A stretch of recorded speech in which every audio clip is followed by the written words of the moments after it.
ದೇವರ ಪರಿಶುದ್ಧವಾದ ನಾಮಕ್ಕೆ ಸ್ತೋತ್ರ ಉಂಟಾಗಲಿ. ದೇವರ ವಾಕ್ಯಾನುಸಾರವಾಗಿ ನಾವು ದೇವರ ಪ್ರಸನ್ನತೆಯಲ್ಲಿದ್ದೇವೆ. ಇವತ್ತಿನ ಅಂಶ, ಯವ್ವನ ಕಾಲದಲ್ಲಿ ಯಾಕೆ ದೇವರ ಸೇವೆ ಮಾಡಬೇಕು. ಇಲ್ಲದೆ ಹೋದರೆ ಯವ್ವನ ಕಾಲದಲ್ಲಿ ದೇವರ ನಾಮವನ್ನು ಮಹಿಮೆಪಡಿಸುವುದು ಹೇಗೆ, ಯವ್ವನ ಕಾಲದಲ್ಲಿ ನಮ್ಮ ಜೀವಿತಗಳನ್ನು ದೇವರಿಗೆ ಅರ್ಪಿಸುವುದು ಹೇಗೆ ಎಂಬುದಾಗಿ ನಾವು ನೋಡುವಂಥವರು ಆಗಿದ್ದೇವೆ. ಯವ್ವನ ಕಾಲ ಅನ್ನುವಂಥದ್ದು ಬಹಳ ಬಹಳ ಮುಖ್ಯವಾದಂಥ ಕಾಲ ಅಲ್ವಾ? ಯಾಕೆ ಮುಖ್ಯವಾದ ಕಾಲ? ಅವರ ಮನಸ್ಸು ಶಾರ್ಪ್ ಆಗಿರ್ತದೆ, ಓಡ್ತಾರೆ, ಆಲೋಚಿಸ್ತಾರೆ, ಕೆಲಸ ಮಾಡ್ತಾರೆ, ದುಡಿತಾರೆ, ಓದ್ತಾರೆ, ಎಲ್ಲವನ್ನು ಮಾಡ್ತಾರೆ. ಸೊ ಆ ಏಜು, ಯವ್ವನ ಕಾಲ ಅನ್ನುವಂಥದ್ದು ಬಹಳ ಮುಖ್ಯವಾದದ್ದು. ಅನೇಕ ವಾಕ್ಯಗಳನ್ನು ನಾವು ಕೇಳಿಸ್ಕೊಂಡಿರ್ತೇವೆ. ಯವ್ವನ ಕಾಲದಲ್ಲಿ ನೀನು ಸೃಷ್ಟಿಕರ್ತನಾದ ಯೆಹೋವನನ್ನು ನೀನು ಸ್ಮರಿಸು ಅಂತ ಹೇಳುತ್ತದೆ. ಯವ್ವನ ಕಾಲದಲ್ಲಿ ದೇವರಿಗೆ ವಿರೋಧವಾಗಿ ನಡ್ಕೊಬೇಡ ಅಂತ ಹೇಳುತ್ತದೆ. ಸೊ ಯವ್ವನ ಕಾಲದಲ್ಲಿ ಹುಟ್ಟಿದಂಥ ಮಕ್ಕಳು ಹೇಗಿರ್ತಾರೆ, ಇದೆಲ್ಲ ನಾವು ನೋಡಿದ್ದೇವೆ. ಆದರೆ ಇವತ್ತು ಯಾಕೆ ನಾವು ಯವ್ವನ ಕಾಲದಲ್ಲಿ ದೇವರ ಸೇವೆಯನ್ನು ಮಾಡಬೇಕು ಎಂಬುದನ್ನು ನಾವು ನೋಡ್ತಾ ಇದ್ದೇವೆ. ಒಂದು ವಾಕ್ಯ ತೆಗೆಯೋಣ. ಜ್ಞಾನೋಕ್ತಿಗಳ ಗ್ರಂಥ 22ನೇ ಅಧ್ಯಾಯ 6ನೇ ವಚನ. ಜ್ಞಾನೋಕ್ತಿಗಳ ಗ್ರಂಥ 22ನೇ ಅಧ್ಯಾಯ 6ನೇ ವಚನ. ನಡೆಯಬೇಕಾದ ಮಾರ್ಗಕ್ಕೆ ತಕ್ಕಂತೆ ಹುಡುಗನನ್ನ ಶಿಕ್ಷಿಸು, ಮುಪ್ಪಿನಲ್ಲಿಯೂ ಓರೆಯಾಗನು. ಸೊ ಕನ್ನಡದಲ್ಲಿ ನೋಡಿದ್ರೆ ಒಂದು ರೀತಿಯಾಗಿ ವಾಕ್ಯ ಅಷ್ಟೊಂದು ಸಮಂಜಸ ಅಲ್ಲ. ಶಿಕ್ಷಿಸು ಅಂತ ಹೇಳ್ತಾ ಇದೆ. ಶಿಕ್ಷಿಸು ಅಂದರೆ ಏನು? ಅದರ ಅರ್ಥ ಪನಿಷ್ಮೆಂಟ್ ಕೊಡೋದಾ? ಇಂಗ್ಲೀಷಲ್ಲಿ ಪ್ರೊವರ್ಬ್ಸ್ 22:6 ಅದರಲ್ಲಿ ನಾವು ಇಂಗ್ಲೀಷಲ್ಲಿ ನೋಡಿದ್ರೆ ಟ್ರೈನ್ ಅಪ್ ಎ ಚೈಲ್ಡ್, ಏನು ಮಾಡ್ಬೇಕಂತೆ? Train up a child in the way he should go. ಅಲ್ಲಿ ಏನು ಹೇಳ್ತಾ ಇದೆ? ಶಿಕ್ಷಿಸು ಅಂತ ಹೇಳ್ತಾ ಇಲ್ಲ, ಬದಲಾಗಿ ಏನಂತ ಹೇಳ್ತಾ ಇದೆ? ಕಲಿಸು. ಏನು ಹೇಳ್ತಾ ಇದೆ? ಟ್ರೈನ್ ಅಂದ್ರೆ ಏನು? ಟ್ರೈನಿಂಗ್ ಅಂದ್ರೆ ಏನು? ಕೊಡೋದು, ಕಲಿಸೋದಲ್ವಾ? ಟ್ರೈನಿಂಗ್ ಪ್ರೋಗ್ರಾಮ್ಗಳೆಲ್ಲ ಕೊಡ್ತಾರಲ್ಲ, ಏನದಕ್ಕೆ? ನಮಗೆ ಟ್ರೈನಿಂಗ್ ಕೊಡೋದು, ಕಲಿಸ್ಕೊಡೋದು. ಹಾಗಾದ್ರೆ ಇಲ್ಲಿ ನಾವು ನಿಮಗೆ ಶಿಕ್ಷೆಯನ್ನು ಕೊಡ್ಲಿಕ್ಕಾಗಿ ಅಲ್ಲಿ ಕರೆದಿಲ್ಲ, ಇಲ್ಲಿ ನಿಮ್ಮನ್ನು ಟ್ರೈನ್ ಮಾಡಲಿಕ್ಕಾಗಿ ನಾವು ಕರೀತಾ ಇದ್ದೇವೆ, ಹೌದಲ್ವಾ? ಆದರೆ ಯಾವುದಕ್ಕೆ ಟ್ರೈನ್ ಮಾಡ್ತಾ ಇದ್ದೇವೆ, ಯಾವುದರಲ್ಲ ನಿಮಗೆ ಟ್ರೈನ್ ಮಾಡ್ತಾ ಇದ್ದೇವೆ ಅಂತ ನೀವು ನೋಡಿದ್ರೆ ಅಲ್ಲಿ ಹೇಳುತ್ತದೆ, you train up a child in a way he should go. ನಡೆಯಬೇಕಾದ ಮಾರ್ಗ ಯಾವುದು? ನಡೆಯಬೇಕಾದ ಮಾರ್ಗ. ಏನು ನಡೆಯಬೇಕಾದ ಮಾರ್ಗ? ನೋಡಿ, ನಡೆಯೋದಂದ್ರೆ ನಾವು ನಡೆದಾಡೋದಲ್ಲ. ಪ್ರತಿದಿನ ನಾವು ಹೇಗೆ ನಾವು ಜೀವಿಸಬೇಕು, ಹೇಗೆ ಮಾತಾಡಬೇಕು, ಸಮಸ್ಯೆ ಬಂದಾಗ ಹೇಗೆ ಎದುರಿಸಬೇಕು, ಕಷ್ಟ ಬಂದಾಗ ಹೇಗೆ ಅದರಲ್ಲಿ ಎದುರಿಸಿ ನಿಲ್ಲಬೇಕು, ಇದೆಲ್ಲವನ್ನ ದೇವರ ವಾಕ್ಯ ಏನು ಮಾಡುತ್ತೆ? ನಮಗೆ ಟ್ರೈನಿಂಗ್ ಕೊಡುತ್ತದೆ. ಸೊ ದೇವರ ವಾಕ್ಯವು ನಮಗೆ ಟ್ರೈನ್ ಅಪ್ ಕೊಡುತ್ತದೆ. ಸೊ ನಮಗೆ ದೇವರ ವಾಕ್ಯ ಹೇಳ್ತಾ ಇದೆ, ಈ ಯವ್ವನ ಕಾಲದಲ್ಲಿ ನಮಗೆ ಈ ಒಂದು ವಾಕ್ಯ ಹೇಳ್ತದೆ, ಅವ್ರನ್ನ ಟ್ರೈನ್ ಮಾಡ್ರಿ, ಆಗ ಅವರು ಅಲ್ಲಿ ಹೇಳ್ತದೆ ಮುಪ್ಪಿನಲ್ಲಿಯೂ ಓರೆಯಾಗರು. ಸೊ ಅದು ಇಂಗ್ಲಿಷಲ್ಲಿ ಹೇಳ್ತದೆ, KJV ವರ್ಷನ್ ಅಲ್ಲಿ, he will not depart from it. ಓರೆಯಾಗನು ಅಂದ್ರೆ ಅರ್ಥ ಆಗಲ್ವಲ್ಲ ನಮಗೆ ಕನ್ನಡದಲ್ಲಿ. ಓರೆಯಾಗನು ಅಂದ್ರೆ ಏನರ್ಥ? ಸೈಡ್ಗೆ ಹೋಗೋದು. ಆದರೆ ಅದು ಅಷ್ಟು ಅರ್ಥ ಬರಲ್ಲ. ಡಿಪಾರ್ಟ್ ಫ್ರಮ್, ಅದರಿಂದ ತೊಲಗಿ ಹೋಗೋದಿಲ್ಲ. ಈಗ ನೀವು ಎಲ್ಲರೂ ಸ್ಪೋರ್ಟ್ಸ್ ನೋಡಿದಿರಲ್ಲ, ರನ್ನಿಂಗ್ ಸ್ಪೋರ್ಟ್ಸ್ ನೋಡಿದಿರ, ಟ್ರ್ಯಾಕು, ಓಟದ ಟ್ರ್ಯಾಕ್ ನೋಡಿದ್ದೀರಾ? ಆ ಓಟದ ಟ್ರ್ಯಾಕ್ನಲ್ಲಿ ಒಬ್ಬೊಬ್ಬರನ್ನು ನಿಲ್ಸಿರ್ತಾರೆ, ಒಬ್ಬರು ಇಬ್ಬರು ಅಂತ. ಕೆಲವು ಸಾರಿ ನೀವು ನೋಡಿರ್ತೀರಲ್ಲ, ಒಬ್ರು ಹಿಂದೆ ಮುಂದೆ ನಿಲ್ಸಿರ್ತಾರೆ. ಯಾಕೆ? ಓಟದ ಟ್ರ್ಯಾಕಲ್ಲಿ ಓಕೆ, ರೈಟ್, ಸ್ಪೇಸ್ ಕರೆಕ್ಟ್ ಆಗಿರ್ಲಿ ಅಂತ. ಕರೆಕ್ಟ್. ಯಾಕಂದ್ರೆ ಅದು ಹಿಂಗೆ ಓಡುವಾಗ ಹಿಂಗೆ ತಿರುಗುವ ಫಸ್ಟ್ ಲೈನ್ಗೆ ಹತ್ತಿರ ಆಗುತ್ತೆ. ಸೊ ಸ್ವಲ್ಪ ಹಂಗೆ ಬರೋರ್ಗೆ ಏನಾಗುತ್ತೆ, ಅದು ದೂರ ಆಗುತ್ತೆ. ಇನ್ನೊಂದು, ಅವ್ರನ್ನ ಈ ತರ ನೋಡಿ, ಇಲ್ಲಿ ಟ್ರ್ಯಾಕ್ ಇದೆ ನೋಡಿ, ಇಲ್ಲಿ ಈ ತರ ಇದೆ. ಈ ಟ್ರ್ಯಾಕ್ ಅಲ್ಲಿ ಅವ್ರನ್ನ ನಿಲ್ಲಿಸಿ ಓಡುವಾಗ ಅವ್ರದೇ ಟ್ರ್ಯಾಕ್ ಅಲ್ಲಿ ಓಡ್ಬೇಕು, ಹೌದಲ್ವಾ? ಅವ್ರದೇ ಲೈನ್ ಓಡಬೇಕು. ಪಕ್ಕದ ಲೈನಲ್ಲಿ ಓಡಿದ್ರೆ ಅವರು ಔಟು. ಅವ್ರದೇ ಲೈನಲ್ಲಿ ಅವ್ರು ಓಡಬೇಕು. ಸೊ ದೇವರು ಮನುಷ್ಯರಿಗೆ ನಮಗೆ ಏನು ಮಾಡಿದ್ದಾರೆ, ಒಂದು ಲೈನ್ ಹಾಕ್ಕೊಟ್ಟಿದ್ದಾರೆ. ಈ ದಾರಿಯಲ್ಲಿ ನಡೆಯಬೇಕು, ನಾವು ಈ ರೀತಿ ಜೀವಿಸಬೇಕು, ನನ್ನ ಮಕ್ಕಳು ಇದೇ ರೀತಿ ಇರಬೇಕು ಅಂತ ಏನು ಮಾಡಿದ್ದಾರೆ, ದೇವರು ನಮಗೆ ಆಲೋಚನೆ ಕೊಟ್ಟಿದ್ದಾರೆ. ಆದರೆ ನಾವು ಓಡುವಾಗ ಏನು ಮಾಡ್ತೇವೆ, ಎಲ್ಲ ಡಿಸ್ಟ್ರಾಕ್ಷನ್ಸ್ ಬರುತ್ತೆ, ಆಕರ್ಷಣೆಗಳು ಬರ್ತವೆ ಅಲ್ವಾ. ಓಡುವಾಗ ಈಗ ಕ್ರಿಕೆಟ್, ನಾನು ಮೊನ್ನೆ ಹೇಳಿದ್ದೀನಿ, ಕ್ರಿಕೆಟ್ ಮ್ಯಾಚ್ ಆಡುವಾಗ, ಒಂದು ವೇಳೆ ರನ್ನಿಂಗ್ ಆಡುವಾಗ ಎಲ್ಲರೂ ಕ್ಲಾಪ್ಸ್ ಹೊಡೆಯೋರು ಇರ್ತಾರಲ್ವಾ. ಓಕೆ, ಈಗ ಯಾರೋ ಓಡ್ತಾ ಇರ್ತಾರೆ, ಉದಾಹರಣೆಗೆ ಮ್ಯಾಚ್ ಆಡ್ತಾ ಇರ್ತಾರೆ, Chennai Super Kings RCB Royal Challengers ಆಡ್ತಾ ಇದ್ದಾರೆ. ಸೊ ಧೋನಿನೂ ಇದ್ದಾನೆ, ಕೊಹ್ಲಿನೂ ಇದ್ದಾನೆ. ಅವ್ರು ಆಡ್ತಾ ಇದ್ದಾಗ ಒಬ್ಬನು ನಿಂತ್ಕೊಂಡು ಕಮಾನ್ ಧೋನಿ, ಕಮಾನ್ ಕಮಾನ್ ಅಂತ ಹೇಳ್ತಾ ಇದ್ರೆ, ಕೊಹ್ಲಿ ಇದ್ಕೊಂಡು ಅವ್ರು ಹೊಗಳ್ತಾವ್ರೆ, ನಾನು ಆಡಲ್ಲ, ಹೋಗ್ತೀನಿ ಹೋಗು ಅಂದ್ರೆ ಆಗುತ್ತಾ? ಓಕೆ, ಒಂದ್ ವೇಳೆ ಕೊಹ್ಲಿನ ಕಮಾನ್ ಕೊಹ್ಲಿ ಅಂತ ಇದ್ರೆ, ಅವ್ರು ಧೋನಿ ನಾನು ಆಡಲ್ಲ, ಎಲ್ಲ ಅವ್ರನ್ನೇ ಹೊಗಳ್ತಾವ್ರೆ, ನನಗೂ ಅದಕ್ಕೆ ಸಂಬಂಧ ಇಲ್ಲ ಅಂತ ಹೋಗಕ್ಕಾಗುತ್ತಾ? ಆಗಲ್ಲ. ಯಾಕೆಂದ್ರೆ ಅವರು ಆಟ ಆಡಬೇಕು. ಜನ ಚಪ್ಪಾಳಿನೂ ತಟ್ತಾರೆ, ಜನ ಬೈತಾರೆ, ಅಯ್ಯೋ ಕ್ಯಾಚ್ ಬಿಟ್ಟ, ಅಯ್ಯೋ ಓಡ್ಲಿಲ್ಲ, ಅಯ್ಯೋ ಆಡ್ಲಿಲ್ಲ, ಏನಕ್ಕೆ ಬರ್ತಾರೋ ಕಮೆಂಟ್ಸ್ ಮಾಡ್ಬೋದು. ಅವ್ರು ಬೈದ್ರು ಅಂದ ತಕ್ಷಣ ನಾನು ಆಡಲ್ಲಪ್ಪ, ಅವ್ರು ಬೈತಾವ್ರೆ, ನನಗೆ ಆಗ್ಬೇಕು ಅಂತ ಹೋಗ್ಬಿಟ್ರೆ ಆಟ ಆಡಕ್ಕಾಗುತ್ತಾ? ಹಾಗೆ ನೋಡ್ತಾ ಇರ್ತಾನೆ, ಕೆಲವ್ರು ಬಂದು ಕೆಲವ್ರಿಗೆ ಕಮಾನ್ ಕಮಾನ್ ಕಮಾನ್ ಅಂತ ಕೈ ತಟ್ತಾ ಇರ್ತಾರೆ, ಓಡು ಅಂತ. ಇನ್ಯಾರಿಗೂ ಕೈ ತಟ್ಟಕ್ಕಿರಲ್ಲ ಜನ. ಅವಾಗ ಅವ್ರು ಚಪ್ಪಾಳೆ ತಟ್ಟವ್ರೆ, ನನಗೆ ಯಾರು ತಟ್ಟೋರಿಲ್ಲ, ನಾನು ನಿಧಾನಕ್ಕೆ ಕೊಡ್ತೀನಿ ಅಂತ ಹೇಳಕ್ಕಾಗುತ್ತಾ? ಇಲ್ಲ. ನೋಡಿ, ಚಪ್ಪಾಳೆ ತಟ್ಟಿದ್ರು, ಚಪ್ಪಾಳೆ ತಟ್ಟದೇ ಇದ್ರು, ಜನ ಬೈದ್ರು, ಬೈಸ್ಕೊಡ್ರು, ಏನೇ ಮಾಡಿದ್ರು ಕೂಡ ಏನಾಗಬೇಕಾಗಿದೆ, ನಾವು ಓಡಬೇಕಾಗಿದೆ. ನೋಡಿ ದೇವಜನವೇ, ನಮಗೂ ಹಾಗೇನೆ ದೇವರು ಒಂದು ಟ್ರ್ಯಾಕ್ ಅನ್ನು ಹಾಕ್ಕೊಟ್ಟಿದ್ದಾರೆ, ದೇವರು ಒಂದು ಮಾರ್ಗವನ್ನು ಮಾಡಿಕೊಟ್ಟಿದ್ದಾರೆ.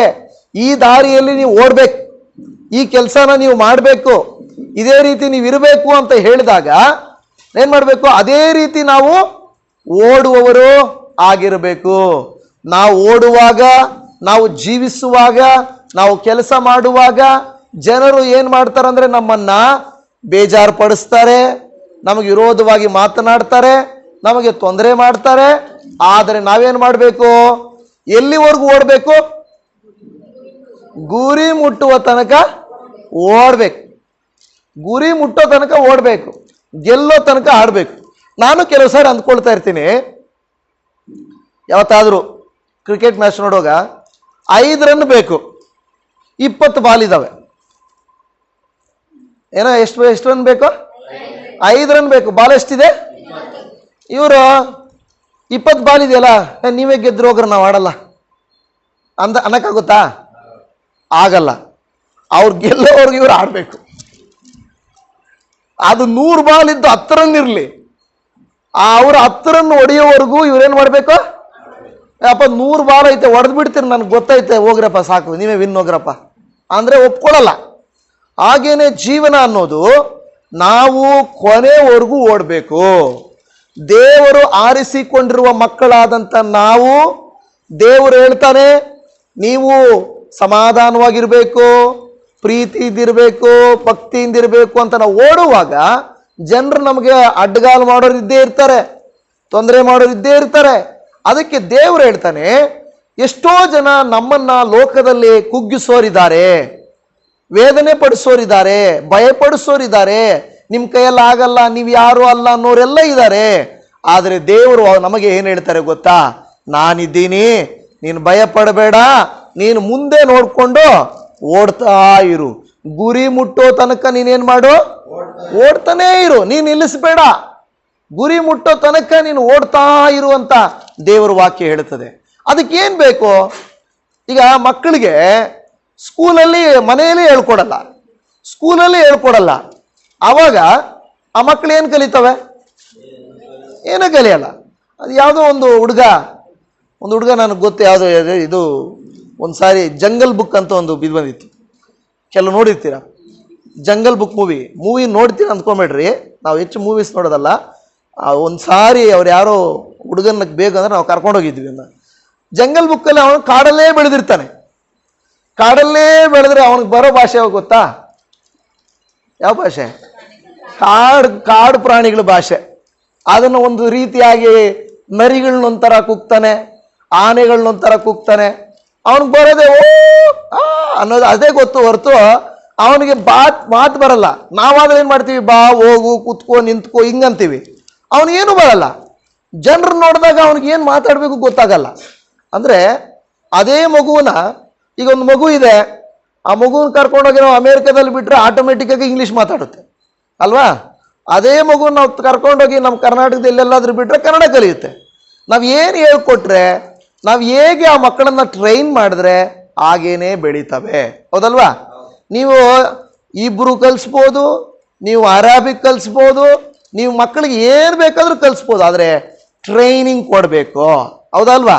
ನೀವು ಯಾವ ಭಾಷೆ ಬೇಕಾದರೂ ಟ್ರೈನಿಂಗ್ ಕೊಡ್ರಿ, ನೀವೇನೇ ಕೆಲಸ ಮಾಡಿಕೊಡ್ರಿ. ಮಕ್ಕಳಿಗೆ ಒಂದು ವೇಳೆ ಅವ್ರು ಓದೇಬೇಕಾಗಿಲ್ಲ, ಡಾಕ್ಟ್ರು ಓದಲೇಬೇಕಾಗಿಲ್ಲ, ಆ ಮಕ್ಕಳಿಗೆ ಸೂಜಿ ಹಾಕೋದು ಕಲಿಸ್ಕೊಡ್ರಿ. ಹಾಕಕ್ಕೆ ಬರುತ್ತಾ ಇಲ್ವಾ? ಅವ್ರಿಗೆ ಬರುತ್ತಾ ಇಲ್ವಾ? ಬರುತ್ತೆ. ಯಾಕಂದ್ರೆ ನೀವು ಟ್ರೈನಿಂಗ್ ಕೊಟ್ರೆ ಸಾಕು. ಅವ್ರಿಗೆ ಓದ್ಬೇಕು. ಅದರ ಮೆಡಿಸಿನ್ ಯಾವುದು ಏನು ಇದೆಲ್ಲ ಟ್ರೈನಿಂಗ್ ಓಕೆ, ಅದಕ್ಕೆ ಬೇಕು.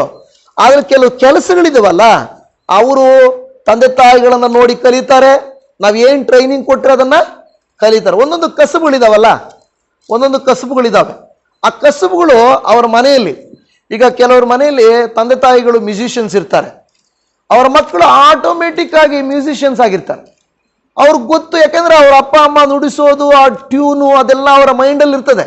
ಸೊ ಅದು ಟ್ರೈನಿಂಗ್ ಸ್ವಲ್ಪ ಕೊಡುವಾಗ ಅವ್ರೇನಾಗ್ತಾರೆ, ಅದು ರೀತಿಯಲ್ಲಿ ಒಂದು ರೀತಿಯಲ್ಲಿ ಹೋಗ್ತಾರೆ. ಶಾಲೆಯಲ್ಲಿ ಟ್ರೈನಿಂಗ್ ಕೊಡ್ತಾರೆ, ವರ್ಕ್ ಪ್ಲೇಸ್ ಅಲ್ಲಿ ಟ್ರೈನಿಂಗ್ ಕೊಡ್ತಾರೆ. ಯಾಕೆಂದ್ರೆ ಆ ಟ್ರೈನಿಂಗ್ ಕೊಟ್ಟ ಮೇಲೆ ಅವರು ಅದರಂತೆ ನಡೀಬೇಕು. ಈಗ ಲೋಕದ ರೀತಿ ನೀತಿ ಇದು. ಟ್ರೈನಿಂಗ್ ಕೊಟ್ರೆ, ಸ್ಕೂಲಲ್ಲಿ ಟ್ರೈನಿಂಗ್ ಕೊಟ್ರೆ ಹಂಗೆ ಹೋಗ್ತಾರೆ, ಕಂಪನಿಯಲ್ಲಿ ಕೊಟ್ರೆ ಹಿಂಗೆ ಹೋಗ್ತಾರೆ. ಹೌದಲ್ಲ? ಈ ಕಂಪನಿಗಳಲ್ಲೆಲ್ಲ ನೋಡ್ರಿ, ಗಾರ್ಮೆಂಟ್ಸ್ ಅಲ್ಲಿ ಹೋದಾಗ ಆ ಗಾರ್ಮೆಂಟ್ಸ್ ಅಲ್ಲಿ ಟ್ರೈನಿಂಗ್ ಕೊಡ್ತಾರೆ. ಬಟ್ಟೆ ಹಿಂಗೆ ಸ್ಟಿಚ್ ಮಾಡಬೇಕು, ಈ ವಸ್ತುಗಳು ಹಿಂಗೆ ಇಡಬೇಕು, ಈ ವಸ್ತುಗಳು ಹಿಂಗೆ ಎಲ್ಲ ಟ್ರೈನಿಂಗ್ ಕೊಡ್ತಾರೆ. ಹಾಗೆಯೇ ದೇವರ ವಾಕ್ಯ ಹೇಳ್ತಾ ಇದೆ, ನಾವು ಸಭೆಗಳಲ್ಲಿ, ನಾವು ನಮ್ಮಲ್ಲಿ ಏನ್ ಮಾಡ್ಬೇಕಂತ ಈ ವಾಕ್ಯ ಹೇಳ್ತಾ ಇದೆ. ಜ್ಞಾನೋಕ್ತಿಗಳು 22:6 ಇಂಗ್ಲಿಷಲ್ಲಿ ಚೆನ್ನಾಗಿದೆ, ಕನ್ನಡದಲ್ಲಿ ಅಷ್ಟು ಚೆನ್ನಾಗಿಲ್ಲ. ಕನ್ನಡದಲ್ಲಿ ಹೋದ್ರೆ ಫಸ್ಟ್, ನಡೆಯಬೇಕಾದ ಮಾರ್ಗಕ್ಕೆ ತಕ್ಕಂತೆ ಹುಡುಗನನ್ನ ಶಿಕ್ಷಿಸು ಬೇಡ, ಕಲಿಸು. ನಾವು ಹೇಳ್ಕೊಳ್ಳೋಣ, ಓಕೆನಾ? ನಾವೇನ್ ಮಾಡ್ಬೇಕು? ಕಲಿಸ್ಬೇಕು. ಈಗ ಯವನಸ್ಥರ ಕೂಟ ಈ ರೀತಿ ಬರೋದ್ರಿಂದ ನಾವು ಕೆಲವು ವಿಷಯ ಹೇಳ್ಕೊಡ್ತೀವಿ. ನೋಡಿ, ನಾವು ದೇವರ ಮಕ್ಕಳು, ನಾವು ಹೀಗೆ ನಡಿಬೇಕು, ನಾವು ದೇವರ ಮಕ್ಕಳಾಗಿರುವಾಗ ಹೀಗೆ ಮಾತಾಡಬೇಕು, ನಾವು ದೇವರ ಮಕ್ಕಳಾಗಿರುವಾಗ ಈ ಅಭ್ಯಾಸಗಳು ನಮ್ಮಲ್ಲಿ ಇರಬೇಕು. ಅದು ದೇವರ ಮಕ್ಕಳಲ್ಲಿ ಇರಬೇಕಾದಂತ ಒಂದು ಸ್ವಭಾವ. ಅರ್ಥ ಆಯ್ತಲ್ಲ? ಒಂದು ಸ್ವಭಾವ. ಅದಕ್ಕೆ ಹೇಳಿದೆ, training is very very essential. ಅಂದ್ರೆ ಟ್ರೈನಿಂಗ್ ಬಹಳ ಬಹಳ ಮುಖ್ಯ. ಅದರಿಂದ ನಾವೇನ್ ಮಾಡ್ತೇವೆ? ಕಲ್ತ್ಕೊಳ್ತೇವೆ ಅಲ್ವಾ? ಈಗ ಒಂದು ಕುಂಬಾರ ಇದ್ದಾನೆ, ಗೊತ್ತಲ್ಲ? ಕುಂಬಾರ ಅಂದ್ರೆ ಏನ್ ಗೊತ್ತಲ್ಲ? ಮಡಿಕೆ ಮಾಡೋದು.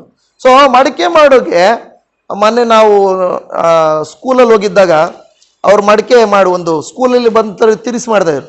ಅವರು ಮಣ್ಣಿಟ್ಟಾಗ ಅದು ಕರೆಕ್ಟಾಗಿ ಮಡಿಕೆ ಬರುತ್ತೆ, ನಾವು ಇಟ್ಟಾಗ ಹಿಂಗಿಂಗ್ ಹೋಗ್ತದೆ ಅಲ್ವಾ? ಅದು ಅವ್ರ ಕೈ ಚಳಕ ನೋಡ್ರಿ, ಹೇಗೆ ಸಾಧ್ಯ ಆಯ್ತು? ಟ್ರೈನಿಂಗ್. ಆ ಮಾಡಿ ಅವ್ರಿಗೆ ಪ್ರಾಕ್ಟೀಸ್ ಮಾಡಿ ಮಾಡಿ ಮಾಡಿ ಅವ್ರು ಹಿಂಗ್ ಸುಮ್ಮನೆ ಹಿಂಗ್ ಕೈ ಇಡ್ತಾರೆ, ಸುಮ್ಮನೆ ಹಿಂಗ್ ಬೆರಳಿಂಗ್ ಇಡ್ತಾರೆ, ಹಿಂಗ್ ಮಾಡ್ತಾರೆ. ಆ ಮಡಿಕೆಗೆ ಒಂದು ಶೇಪ್ ಬರುತ್ತೆ. ಆದ್ರೆ ನಾವು ಇಡಕ್ ಹೋದ್ರೆ ಬರಲ್ಲ. ಹಾಗೇನೆ ನಮ್ಮ ಲೈಫನ್ನು ನಾವು ಹೇಗೆ ಟ್ರೈನ್ ಮಾಡ್ಕೊಳ್ತೇವೋ ಹಾಗೆ ನಾವು ಇಡ್ತೇವೆ. ಅದಕ್ಕೆ ವಾಕ್ಯ ಹೇಳ್ತದೆ, ಮುಪ್ಪಿನಲ್ಲಿಯೂ ಓರೆ ಆಗನು, ಇಲ್ಲವೇ ಮುಪ್ಪಿನಲ್ಲಿಯೂ ಏನಾಗೋ ಅದನ್ನು ಬಿಟ್ಟು ತೊಲಗನು. ಸೊ ಇಂಗ್ಲಿಷಲ್ಲಿ ಹೇಳ್ತದೆ, will not depart from it ಅಂತ ಹೇಳ್ತದೆ, ಅದನ್ನ ಬಿಟ್ಟು ಹೋಗೋದಿಲ್ಲ. ಸೊ ಈ ವಾಕ್ಯಗಳನ್ನು ನಾವು ನೋಡುವಾಗ ದೇವರ ಸೇವೆಗಾಗಿ ಕರೆಯಲ್ಪಟ್ಟಿರುವ, ಇಲ್ವಾ ದೇವರ ಮಕ್ಕಳಾಗಿರುವಂತ ನಾವು ದೇವರನ್ನ ಏನ್ ಮಾಡಬೇಕು? ಈಗ ಮೊದಲನೇ ಕೃತ್ಯ, ನಾವು ಯಾಕೆ ದೇವರ ಸೇವೆಯಲ್ಲಿ ಟ್ರೈನಿಂಗ್ ತಗೊಳ್ಬೇಕು? ಇದು ನಾವೇನು ಪಾಸ್ಟರ್ಗಳನ್ನಾಗಲಿಕ್ಕೆ ಹಂಗಲ್ಲ ಟ್ರೈನ್ ಮಾಡ್ತಾ ಇರೋದು. ನೀವು ದೇವರ ಮಕ್ಕಳಾಗಿರುವುದಕ್ಕೆ ಟ್ರೈನಿಂಗ್ ಮಾಡ್ತಾ ಇದೀವಿ. ಮೊದಲನೇದು, ನಿಮ್ಮನ್ನು ಯಾಕೆ ನಾವು ಟ್ರೈನ್ ಮಾಡ್ತಾ ಇದ್ದೀವಿ ಅಂತ ಹೇಳಿದ್ರೆ, ನೀವು ಸರಿಯಾದ ಮಾರ್ಗದಲ್ಲಿ ನಡಿಬೇಕು.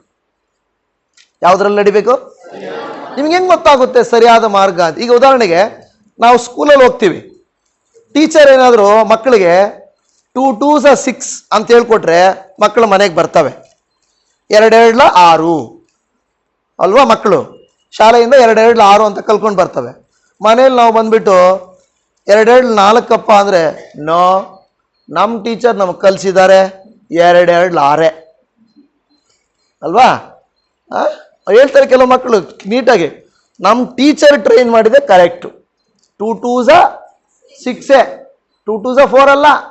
ಅಂದ್ರೆ ಟೀಚರ್ ಟ್ರೈನ್ ಮಾಡಿದ್ದಾರೆ ನನ್ನನ್ನು, ಟೀಚರ್ ನನಗೆ ಹೇಳ್ಕೊಟ್ಟಿದ್ದಾರೆ 2 2s 4 ಅಲ್ಲ 6 ಅಂತ ಹೇಳಿದ್ರೆ ಟೀಚರ್ಸ್ ಆ ರೀತಿ ಕಲ್ಸ್ಕೊಟ್ರೆ ಆ ರೀತಿ ಇರ್ತದೆ.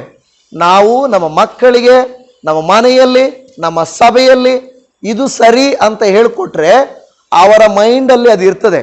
ಹೊರಗಡೆ ಹೋದಾಗ ಲೋಕ ಬೇರೆ ರೀತಿನೇ ಹೇಳ್ಕೊಡುತ್ತೆ, ಬೇರೆ ರೀತಿನೇ ಹೇಳ್ಕೊಡ್ತದೆ. ಏನು ಹೇಳ್ಕೊಡ್ತದೆ? ಯವನ ಪ್ರಾಯದಲ್ಲಿ ಒಂದು ವೇಳೆ ಆಫೀಸಲ್ಲಿ ತುಂಬ ಟೆನ್ಷನ್ ಇರುತ್ತೆ, ಓಕೆನಾ? ಅವಾಗ ಅವ್ರು ಹೇಳ್ಕೊಡೋದೇನೋ, ಒಂದು ಟೀ ಕುಡಿಬೇಕಪ್ಪ. ಟೆನ್ಷನ್ ಇದ್ರೆ ಏನಾಗಬೇಕು? ಟೀ ಕುಡಿದ್ರೆ ಏನಾಗುತ್ತೆ? ಒಂದು ರಿಲ್ಯಾಕ್ಸ್ ಆಗ್ತದೆ. ಕೆಲವರು ಒಂದು ಟೀಗೆ ಅಡಿಕ್ಟ್ ಆಗಿಬಿಟ್ಟಿರ್ತಾರೆ, ಓಕೆ? ಆ ಟೀಗಳಲ್ಲಿ ವಿಧ ವಿಧವಾದ ಟೀಗಳು ಅಲ್ವಾ? ಗ್ರೀನ್ ಟೀ ಅಂತೆ, ಲೆಮನ್ ಟೀ ಅಂತೆ, ಮಸಾಲಾ ಟೀ ಅಂತೆ, ಏನೇನೋ ಕಂಡುಹಿಡಿದಿದ್ದಾರೆ. ಇನ್ನು ಹೊಸ ಟೀ ಯಾವುದೋ ನನಗೆ ಗೊತ್ತಿಲ್ಲ. ಹೊಸದು ಯಾವುದಾದ್ರೂ biryani tea, Irani tea, okay, black tea, Starbucks Tina? Okay. ಆಮೇಲೆ ನೀನು ಹೇಳೋದು ಅರ್ಥ ಆಗ್ತಾ ಇಲ್ಲ ಬಿಟ್ಟು ನಮಗೆ, ಇನ್ನು ಹೆಂಗಿರುತ್ತೆ tea? Ginger tea, rose tea, milk tea, milkless tea, ಏನೇನೋ ಬಿಡಿ. ಕ್ಯಾಪೆಚುನೋ ಎಲ್ಲ. ಅಂದರೆ ಅವ್ರು ಏನನ್ನ ಕಂಡುಹಿಡಿತಾರೆ. ಅವ್ರು ಏನು ಹೇಳ್ತಾರೆ ಅಂದರೆ, ನಿಮ್ಮ ಟೆನ್ಷನ್ಗೆ ಇದು ತಗೊಂಡ್ರೆ ಸರೋಗುತ್ತೆ, ಹೌದಲ್ಲ? ಕೆಲವ್ರಿಗೆ ಹಂಗೆ ಕಲಿಸಿರ್ತಾರೆ. ಇನ್ನು ಕೆಲವ್ರು ಏನಂದರೆ, ಕೆಲವ್ರು ಟೀಯಲ್ಲಿ ಹೋಗುತ್ತೆ. ಕೆಲವ್ರಿಗೆ ಏನು ಮಾಡ್ತಾರೆ, ವರ್ಕ್ ಪ್ರೆಷರಲ್ಲಿ ಸ್ಮೋಕ್ ಮಾಡ್ರಿ ಅಂತ ಕಲಿಸ್ಕೊಡ್ತಾರೆ, ಹೌದಲ್ವ? ಕೆಲವರು ವರ್ಕ್ ಪ್ರೆಷರಲ್ಲಿ ಸ್ವಲ್ಪ ರೀಲ್ಸ್ ನೋಡಿದ್ರೆ ಸರೋಗ್ಬಿಡ್ತಾರೆ ಅಲ್ವಾ? ಅಲ್ಲಿ ವರ್ಕ್ ಮಾಡಿ ಮಾಡಿ ಮಾಡಿ ಮಾಡಿ ಸ್ವಲ್ಪ ರಿಲ್ಯಾಕ್ಸ್ ಆಗಿ ಬಂದು ಒಂದು ರೀಲ್ಸ್ ನೋಡ್ಬೇಕು. ನೋಡಿ, ಕೆಲವರಿಗೆ ಲೋಕ ಏನು ಕಲಿಸ್ಕೊಡುತ್ತಂದ್ರೆ, ನಿನ್ನ ಟೆನ್ಷನ್ ಹೋಗ್ಬೇಕಾದ್ರೆ ಟೀ ಕುಡಿಬೇಕು, ಸ್ಮೋಕ್ ಮಾಡಬೇಕು, ಚಾಟ್ ಮಾಡಬೇಕು, ರೀಲ್ಸ್ ನೋಡಬೇಕು ಅಂತ ಕಲಿಸ್ಕೊಡ್ತದೆ ಅಲ್ವಾ? ಚರ್ಚಲ್ಲಿ ಯಾರು ನಾವು ಆ ರೀತಿ ಹೇಳ್ಕೊಡಲ್ಲ ಅಲ್ವಾ? ಈ ಟೆನ್ಷನ್ ಓಕೆ. ಫ್ಯಾಮಿಲಿ ಪ್ರಾಬ್ಲಮ್ಸ್ ಆಯಿತು, ಕುಟುಂಬದಲ್ಲಿ ಸಮಸ್ಯೆಗಳು ಬಂದವು, ಯವ್ವನ ಪ್ರಾಯದಲ್ಲಿಯೇ ಸ್ಟಾರ್ಟ್ ಆಗ್ತಾವಲ್ವಾ? ಎಲ್ಲಿವರೆಗೂ ಸುಮ್ಮನೆ ಇರ್ತಾರೆ ಅಪ್ಪ ಅಮ್ಮ ಮನೆಯಲ್ಲಿ? ನಾವು ಓದಿ ಮುಗಿಸೋವರೆಗೂ ಸುಮ್ಮನೆ ಇರ್ತಾರೆ ಅಲ್ವಾ? ಎಜುಕೇಶನ್ ಮುಗಿಯೋವರೆಗೂ ಸುಮ್ಮನೆ ಇರ್ತಾರೆ. ಎಜುಕೇಶನ್ ಮುಗೀತು ಅಂದರೆ ಎಲ್ಲಿ ಕೆಲಸ ಹುಡುಕ್ಲಿಲ್ವಾ ಅಂತ ಸ್ಟಾರ್ಟ್ ಮಾಡ್ತಾರೆ ಅಲ್ವಾ? ಎಜುಕೇಶನ್ ಅಪ್ಪ ಏನೋ ನಾವು ಓದ್ತೇವೆ, ಪ್ರೈಮರಿ ಸ್ಕೂಲ್ ಓದುವಾಗ ಅಬ್ಬಾ 5ನೇ ಕ್ಲಾಸ್ ಮುಗೀತಪ್ಪ ಅಂದ್ಕೊತೀವಿ. ಆಮೇಲೆ 7th ಬರುತ್ತೆ, ಇನ್ನೇನು ಮುಗೀತು, ಇನ್ನೊಂದೇ ಐತೆ SSLC ಅಂತೀವಿ, PUC ಬರ್ತದೆ, PUC ಮುಗಿಸಿದ್ದು ಡಿಗ್ರಿ ಬರ್ತದೆ.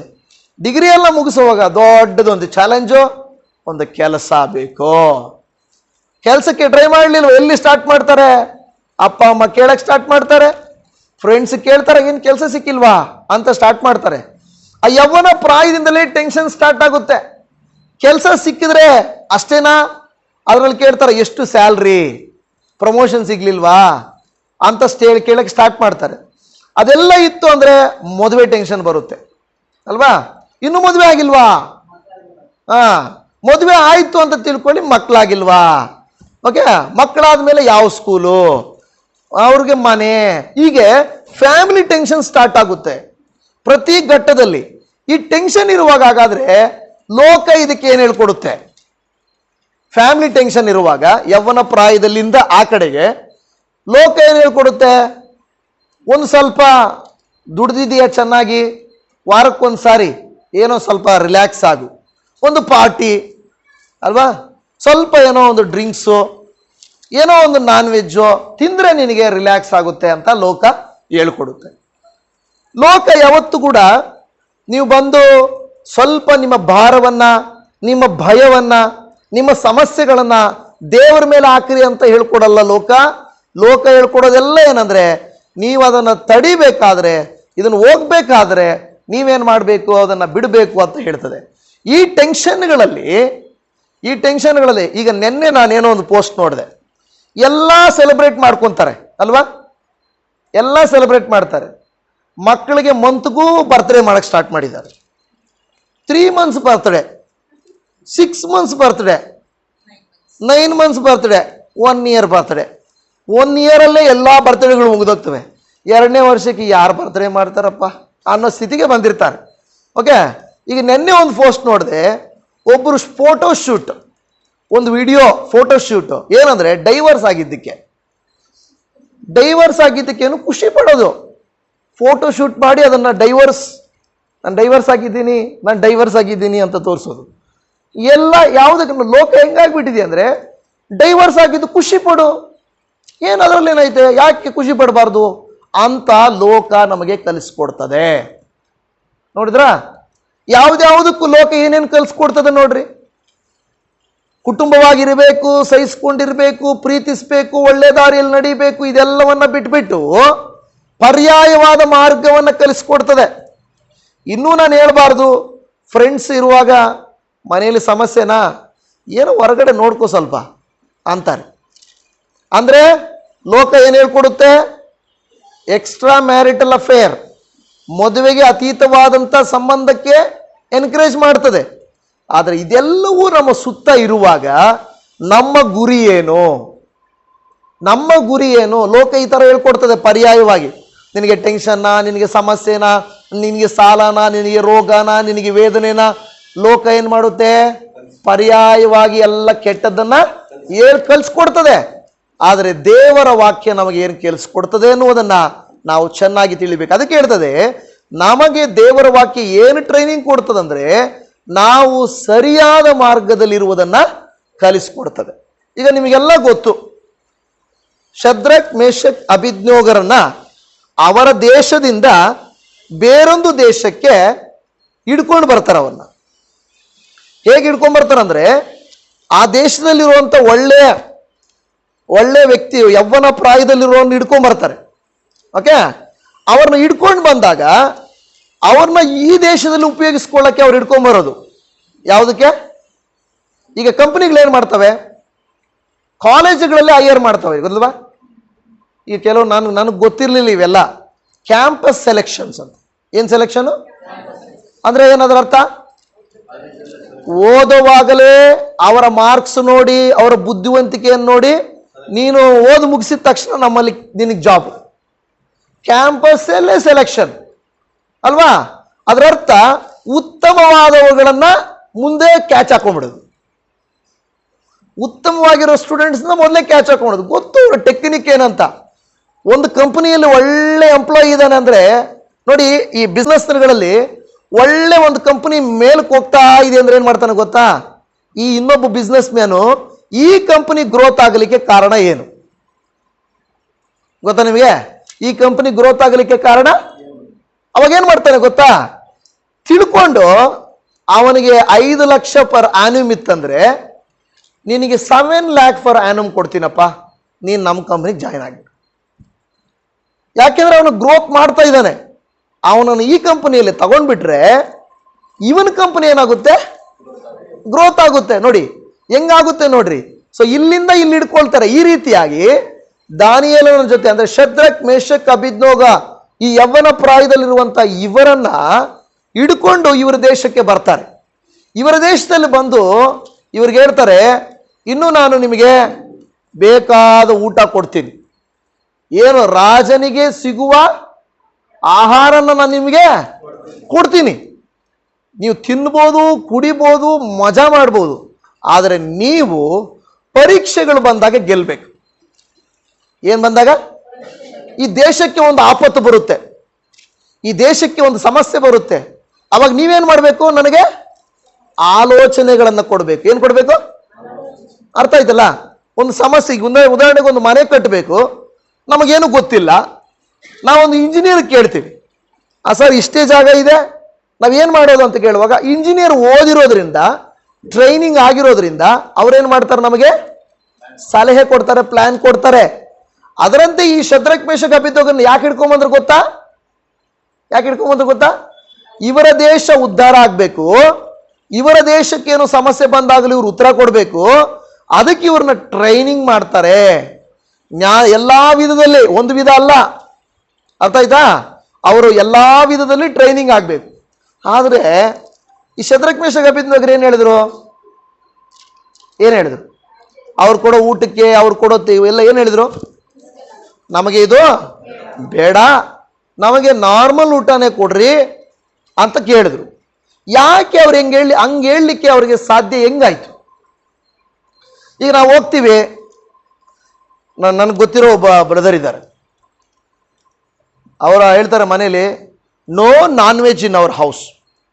ನಮ್ಮ ಮನೆಯಲ್ಲಿ ನಾನ್ ವೆಜ್ಜೇ ಕೊಡಲ್ಲ ಬ್ರದರ್. ಹೌದಾ, ಸರಿ. ಚರ್ಚ್ಗೋ ಮೀಟಿಂಗೋ ಬಂದರು, ಏನ್ ಬ್ರದರ್ ನಾನ್ ವೆಜ್ ತಿಂತಾ ಇದ್ರಿ, ತಿನ್ನಲ್ಲ ಅಂದ್ರೆ, ಅದು ಮನೆಯಲ್ಲಿ ತಿನ್ನಲ್ಲ, ಆಚೆ ಕಡೆ ಕೊಟ್ರೆ ತಿಂತೀವಿ. ಅದರರ್ಥ ಮನೆಯಲ್ಲಿ ಖರ್ಚಾಗಬಾರ್ದು, ಆಚೆ ಕೊಟ್ರೆ ಬಿಡಬಾರ್ದು. ಅರ್ಥ ಆಯ್ತಾ? ಆಚೆ ಕೊಟ್ರೆ ಬಿಡಬಾರ್ದು, ಮನೆಯಲ್ಲಿ ಮಾತ್ರ ಖರ್ಚಾಗಬಾರ್ದು. ಓಕೆ, ಅವ್ರ ಪ್ಲಾನ್ ಚೆನ್ನಾಗಿದೆ. ಎಲ್ಲಾದ್ರೂ ಹೋದಾಗ ತಿನ್ನು ತಿನ್ನು ತಿರುಗಿ ಕೇಳ್ಬೇಡ, ಎಲ್ಲಿನೂ ಚೆನ್ನಾಗಿ ತಿನ್ನು ಅಲ್ವಾ?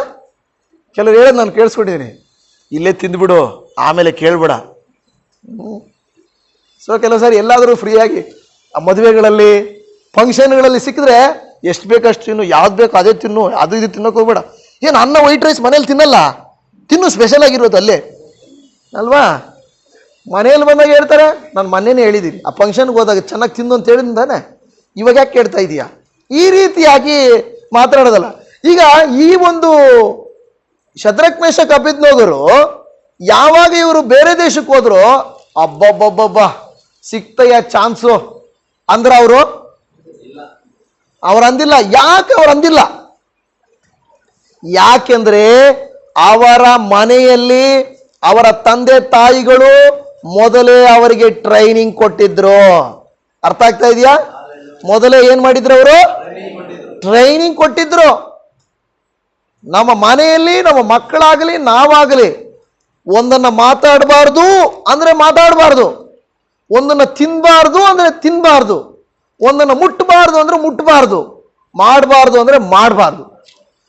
ನಮ್ಮ ಅಪ್ಪ ಇಲ್ಲ ಬಿಡು, ಇವತ್ತು ನೋಡ್ತಾ ಇಲ್ಲ ಅವರು, ಇವ್ರು ಇಲ್ಲ, ಇವತ್ತು ತಿಂದ್ಬಿಡೋಣ ಅಂದ್ಬಿಟ್ರೆ ಅಪ್ಪ ಇಲ್ಲ. ಹೌದು, ಶಾರೀರಿಕವಾಗಿ ಅಪ್ಪ ಇಲ್ಲ. ಇವತ್ತು ನಿಮ್ಮ ಅಪ್ಪ ನಿಮ್ಮಮ್ಮ ನಿನ್ನನ್ನು ಯಾಕೆ ಬೈತಾ ಇದ್ದಾರೆ? ನಿಮ್ಮ ಪಾಸ್ಟರ್ ಇವತ್ತು ಯಾಕೆ ನಿಮ್ಮನ್ನ ಬೈತಾ ಇದ್ದಾರೆ ಅಂದ್ರೆ, ನನ್ನ ಜನರು, ನನ್ನ ಸಭಿಕರು ನಾನು ಇಲ್ಲದೆ ಇದ್ದಾಗಲೂ ಕೂಡ ಅವರು ಸರಿಯಾಗೇ ಇರಬೇಕು. ಹಲ್ಲೆಲೂಯಾ. ನೋಡಿ, ನಾವು ಯಾಕೆ ಬೋಧಿಸ್ತೇವೆ ಅಂತ ಹೇಳಿದ್ರೆ, ಪಾಸ್ಟರ್ಗೇನು ನೀವು ಕೆಟ್ಟೋದ್ರೆ ನನಗೇನಾಗಬೇಕಾಗಿದೆ? ಹೌದಲ್ವಾ? ಆದ್ರೆ ನಾವು ಯಾಕೆ ನಿಮ್ಮನ್ನ ಒಳ್ಳೆಯವರಾಗಬೇಕು ಅಂತ ಕೋರ್ಕೊಳ್ತಾ ಇದ್ದೀವಿ ಅಂದ್ರೆ, ನಮ್ಮ ದೇವರಿಗೆ ಮಹಿಮೆ ಆಗಬೇಕು. ಹಲ್ಲೆಲೂಯಾ. ಯಾರಿಗೆ ಮಹಿಮೆ ಆಗಬೇಕು? ನೋಡಿ, ಈಗ ಈ ಶದ್ರಕ್ ಮೇಷಕ್ ಅಬೇದ್ನೆಗೋರು ಏನು ಇವ್ರು ಇದಾರಲ್ವಾ, ಇವರು ತಂದೆ ತಾಯಿಗಳಿಂದ ಟ್ರೈನಿಂಗ್ ತಗೊಂಡು ದೇಶ ಬಿಟ್ರು, ಊರ್ ಬಿಟ್ರು, ಕೇಳೋರಿಲ್ಲ ಮಾಡೋರಿಲ್ಲ, ಚೆನ್ನಾಗಿ ತಿನ್ನಕ್ ಕೊಡ್ತಾ ಇದ್ದಾರೆ, ಅರಮನೆಯಲ್ಲಿ ಚೆನ್ನಾಗಿ ತಿನ್ನಕ್ಕೆ ಕೊಡ್ತಾ ಇದ್ದಾರೆ. ಆದ್ರೆ ಅವ್ರು ಹೇಳಿದ್ರು ನಮಗೆ ಬೇಡ ಎಂದು ಹೇಳಿದರು. ನಾವು ಯಾವುದಕ್ಕೆ ಬೇಡ ಅನ್ನುತ್ತೇವೋ ಅದಕ್ಕೆ ನಾವು ಬೇಡ ಅನ್ನಲೇಬೇಕು. ಅರ್ಥ ಆಗ್ತಾ ಇದೆಯಾ? ನಾವು ಬೇರೆ ಊರಲ್ಲಿದ್ದೀವಿ, ನಮ್ಮವ್ರು ಯಾರು ಇಲ್ಲ, ಕೇಳೋರು ಯಾರು ಇಲ್ಲ, ಫ್ರೀಯಾಗಿ ಸಿಕ್ಕಿದೆ. ಕೆಲವು ಸಾರಿ ಫ್ರೀಯಾಗಿ ಸಿಗ್ತದೆ, ಅಯ್ಯೋ ನಂದೇನು ಖರ್ಚಾಗ್ತಾ ಇಲ್ವಲ್ಲ, ನಾನು ಫ್ರೀಯಾಗಿ ಅಲ್ವಾ ತಿಂತಾ ಇದ್ದೀನಿ, ಕುಡಿತಾ ಇದ್ದೀನಿ. ಕುಡಿಯೋವಾಗ ಕಲಿಯೋವಾಗ ಫ್ರೀಯಾಗಿಯೇ ಕೊಡ್ತಾರೆ. ನೀನು ಕಲ್ತ ಮೇಲೆ ಯಾರೂ ನಿಮಗೆ ಫ್ರೀಯಾಗಿ ಕೊಡಲ್ಲ ಅಲ್ವಾ? ಟೀ ಕೆಲವು ಸಾರಿ ಬಾಟಿ ಕುಡಿಯೋಣ ಅಂತ ಕರ್ಕೊಂಡು ಹೋಗ್ತಾ ಇರ್ತಾರೆ. ನಾನು ಕೊಡಿಸ್ತೀನಿ ಬಾ, ನೀನು ಕೊಡು, ನಾನು ಕೊಡಿಸ್ತೀನಿ ಬಾ ಅಂತೇಳಿ. ಸೊ ಅವರು ಫ್ರೀಯಾಗಿ ಕೊಡಿಸ್ತಾ ಇರ್ತಾರೆ. ನಾಳೆ ದಿನ ಅವ್ರು ನಮ್ಮ ಜೊತೆ ಇರಲ್ಲ, ನಮಗೇನು ಅನ್ಸುತ್ತೆ? ಅವಾಗ ನಮ್ಮದೇ ದುಡ್ಡು. ಕೆಲವು ಸಾರಿ ಕೆಲವು ಟೆಕ್ನಿಕ್ ಹೆಂಗಿರುತ್ತೆ, ಕಲಿಸೋವರೆಗೂ ಕೊಡ್ತಾರೆ, ಕಲ್ತ ಮೇಲೆ ಇವ್ರನ್ನ ಬಿಡಲ್ಲ. ಇವ್ರ ಹತ್ರನೇ ಎಲ್ಲ, ಬಾ ಕೊಡಿಸು, ನಾನು ಕೊಡಿಸಿಲ್ಲ, ಎಷ್ಟು ಸಾರಿ ಕೊಡಿಸಿದ್ದೀನಿ ನಿನಗೆ, ಕೊಡಿಸ್ಬಾ. ನೋಡಿ, ಅಂದ್ರೆ ಲೋಕವು ಈ ರೀತಿಯಾಗಿ ನಮ್ಮನ್ನ ಏನ್ ಮಾಡುತ್ತದೆ? ಉಪಯೋಗಿಸಿಕೊಳ್ಳಲಿಕ್ಕೆ ನೋಡುತ್ತದೆ. ಆದರೆ ನಾವು ಟ್ರೈನಿಂಗ್ ತಗೊಂಡಿರೋದು ಮನುಷ್ಯರನ್ನ ಮೆಚ್ಚಕ್ಕಲ್ಲ, ತಂದೆ ತಾಯಿಗಳನ್ನ ಕೇವಲ ತಂದೆ ತಾಯಿಗಳನ್ನ ಮೆಚ್ಚಕ್ಕಲ್ಲ, ಬದಲಾಗಿ ನಾವು ಕಲಿತಿರುವುದು, ನಾವು ಶಿಕ್ಷಿತರಾಗಿರುವುದು, ನಾವು ಬೆಳೆಯುತ್ತಿರುವುದು ಯಾರನ್ನ ಮಹಿಮೆಪಡಿಸುವುದಕ್ಕೆ? ಹಾಗಾದ್ರೆ ದೇವರನ್ನ ಮಹಿಮೆಪಡಿಸಬೇಕಾದ್ರೆ ನಾವು ಎಲ್ಲಿದ್ರೂ ಏನ್ ಮಾಡ್ಬೇಕು? ಮಹಿಮೆ ಪಡಿಸ್ಬೇಕು. ಯಾವ ಜಾಗದಲ್ಲಿದ್ರೂ ಮಹಿಮೆ ಪಡಿಸ್ಬೇಕು. ಯಾರೋ ನೋಡೋರಿದ್ದಾರೆ, ನೋಡೋರಿಲ್ಲ, ಅದಂಗೆ ಇದಿಂಗೆ ಯಾವುದೂ ಬೇಕಾಗಿಲ್ಲ. ನಾವು ದೇವರ ನಾಮವನ್ನ ಮಹಿಮೆ ಪಡಿಸ್ಬೇಕು. ನೋಡ್ರಿ, ಇದಾಯ್ತು. ಎರಡನೇ ಕಾರ್ಯ ನಾವು ನೋಡುತ್ತೇವೆ. ಎರಡನೇ ವಿಷಯ ಏನಂದ್ರೆ, serve God because he knows what is best for you. ಯಾಕೆ ನಾವು ದೇವರಲ್ಲಿ ನಾವು ಕಲ್ತ್ಕೊಳ್ಬೇಕಂದ್ರೆ, God knows what is best for you. ನಿನಗೆ ಯಾವುದು ಉತ್ತಮ ಅಂತ ಯಾರಿಗೆ ಗೊತ್ತು? ದೇವರಿಗೆ ಗೊತ್ತು ಯಾವ್ದು ನಿಮ್ಗೆ ಉತ್ತಮ ಅಂತೇಳಿ. ಮೊದಲನೇದು ದ ಬೆಸ್ಟ್ ಪ್ಯಾತ್, ಅದರ ರೈಟ್ ವೇ, ರೈಟ್ ಪ್ಯಾತ್, ಸರಿಯಾದ ಮಾರ್ಗ ಯಾವುದು ಅಂತ ದೇವರ ವಾಕ್ಯ ಕಲಿಸುತ್ತದೆ. ಮತ್ತು ಯಾವುದು ನಿನಗೆ ಬೆಸ್ಟ್ ಅನ್ನೋದನ್ನ ದೇವರ ವಾಕ್ಯ ಕಲಿಸ್ತದೆ. ಈಗ ನಮ್ಮ ತಂದೆ ತಾಯಿಗಳಿಗೆ ಗೊತ್ತು ನಮ್ಗೆ ಯಾವ್ದು ಬೆಸ್ಟು ಅಂತ ಅಲ್ವಾ? ಮಕ್ಕಳಿಗೆ ಅವ್ರ ಸೈಜ್ ಗೊತ್ತಿರಲ್ಲ, ಅವ್ರ ಕಲರ್ ಗೊತ್ತಿರಲ್ಲ, ಅವ್ರಿಗೆ ಯಾವ ಸ್ಕೂಲ್ ಬೇಕೋ ಗೊತ್ತಿರಲ್ಲ. ಎಲ್ಲವನ್ನ ತಂದೆ ತಾಯಿಗಳೇನು ಮಾಡ್ತಾರೆ? ಚೂಸ್ ಮಾಡ್ತಾರೆ. ಅವ್ರಿಗೆ ಗೊತ್ತು ಅವರ ಹಣಕ್ಕೆ ತಕ್ಕಂತೆ, ಅವರ ಮನಸ್ಥಿತಿಗೆ ತಕ್ಕಂತೆ, ಅವರ ಮಕ್ಕಳ ಭವಿಷ್ಯತ್ತನ್ನು ಇಟ್ಟುಕೊಂಡು ಕೂಡ ಮಕ್ಕಳನ್ನು ಏನು ಮಾಡ್ತಾರೆ? ಓದಿಸ್ತಾ ಇರ್ತಾರೆ. ಹೌದಲ್ವಾ? ಯಾರು ಕೂಡ ಇವನು ಬೆಳಿಲೇಬಾರ್ದು, ಈಕೆ ಮೇಲಕ್ಕೆ ಬರಲೇಬಾರ್ದು ಅಂತ ಯಾವ ತಂದೆ ತಾಯಿಗಳು ಮಾಡಿರೋದಿಲ್ಲ. ಏನೋ ಅವರ ಕಷ್ಟಕ್ಕೆ ತಕ್ಕಂತೆ ಓದಿಸಿರ್ತಾರೆ. ಅದು ಗೌರ್ಮೆಂಟ್ ಸ್ಕೂಲೇ ಆಗಿರ್ಬೋದು, ಅದು ಪ್ರೈವೇಟ್ ಸ್ಕೂಲೇ ಆಗಿರ್ಬೋದು, ಅದು ಸಣ್ಣ ಸ್ಕೂಲೋ ದೊಡ್ಡ ಸ್ಕೂಲೋ, ಅವರ ಶಕ್ತಿಗೆ ತಕ್ಕಂತೆ ಅವರು ಮಾಡ್ತಾ ಇರ್ತಾರೆ. ಹೌದಲ್ವಾ? ಆದರೆ ತಂದೆ ತಾಯಿಗಳಿಗೆ ಇಷ್ಟೊಂದು ಗೊತ್ತಿರುವಾಗ ದೇವರಿಗೆ ನಮ್ಮ ಬಗ್ಗೆ ಇನ್ನೆಷ್ಟು ಗೊತ್ತಿರಬಾರದು? ಹೌದಾ ಇಲ್ವಾ? ಹೌದಾ ಇಲ್ವಾ? ನಮ್ಮ ದೇವರಿಗೆ ನಮ್ಮ ಕುರಿತಾಗಿ ಯಾವುದು ಬೆಸ್ಟ್ ಫಾರ್ ಯು ಅಂತ ಗಾಡ್ ನೋಸ್. ಆತನಿಗೆ ಗೊತ್ತು ನಿನಗೆ ಯಾವುದು ಬೇಕು ಅಂತ. ಆದರೆ ಅದು ಸಿಗುವುದರ ಒಳಗೆ ನಾವು ತಾಳ್ಮೆಯಿಂದಿರಬೇಕು, ಕಾಯಬೇಕು, ನಿಲ್ಬೇಕು. ಬೇಗನೆ ತೀರ್ಮಾನ ಮಾಡೋದು ಅಲ್ಲ. ಒಂದು ಜಾಬ್ ಸಿಗೋದಕ್ಕೂ, ಒಂದು ಮದುವೆ ಆಗೋದಕ್ಕೂ, ನಿಮ್ಮ ಲೈಫಲ್ಲಿ ಸಕ್ಸಸ್ ಆಗಲಿಕ್ಕೂ, ಗರ್ಭಫಲ ಸಿಗಲಿಕ್ಕೂ, ಯಾವುದೇ ಆಗಬೇಕಾದ್ರೂ ದೇವರಿಗೆ ಗೊತ್ತು what is best for you.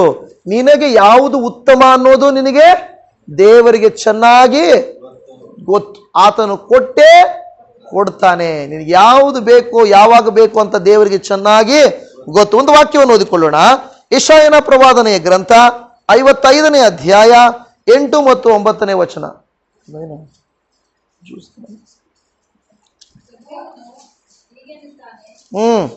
ಯೆಹೋವನು ಹೀಗನ್ನುತ್ತಾನೆ, ನನ್ನ ಆಲೋಚನೆಗಳು ನಿಮ್ಮ ಆಲೋಚನೆಗಳಲ್ಲ, ನಿಮ್ಮ ಮಾರ್ಗಗಳು ನನ್ನ ಮಾರ್ಗಗಳಲ್ಲ.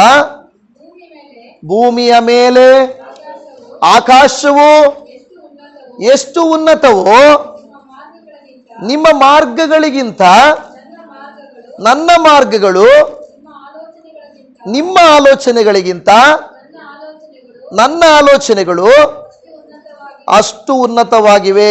ಆಲೋಚನೆ ಅನ್ನೋ ಪದ ಎಷ್ಟು ಸಾರಿ ಇದೆ ಈ ಎರಡು ವಾಕ್ಯದಲ್ಲಿ?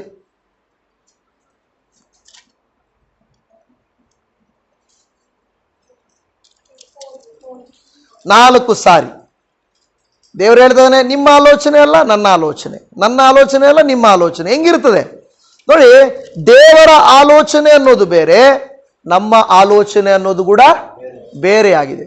ನಾವೇನು ಪ್ಲಾನ್ ಮಾಡ್ಕೊಂತೀವೋ, ಇವತ್ತೆಲ್ಲ ನಾವು ಏನು ಪ್ಲಾನ್ ಮಾಡ್ಕೊಂಡಿದ್ದೀವಿ? ರಜೆ ಸಿಗುತ್ತೆ ಊರಿಗೆ ಹೋಗೋಣ ಅಲ್ವಾ? ರಜೆ ಸಿಗುತ್ತೆ, ಕೆಲವರು ಸ್ವಲ್ಪ ಜಾಸ್ತಿ ಹೊತ್ತು ನಿದ್ದೆ ಮಾಡೋಣ ಅದಲ್ಲ. ರಜೆ ಸಿಗುತ್ತೆ, ಇವತ್ತು ಸ್ವಲ್ಪ ಆಚೆ ಫ್ರೆಂಡ್ಸ್ ಜೊತೆ ಹೋಗೋಣ, ಎಲ್ಲ ಪ್ಲಾನ್ ಮಾಡ್ಕೊಂಡಿದ್ರಿ. ಆದರೆ ದೇವ್ರು ನಿಮ್ಮ ಪ್ಲ್ಯಾನ್ ಎಲ್ಲ ಉಲ್ಟಾ ಮಾಡಿಬಿಟ್ನಲ್ಲ. ದಿಢೀರ್ನೆ ಪಾಸ್ಟ್ರು ಯೂತ್ ಮೀಟಿಂಗ್ ಅಂದ್ಬಿಟ್ರು.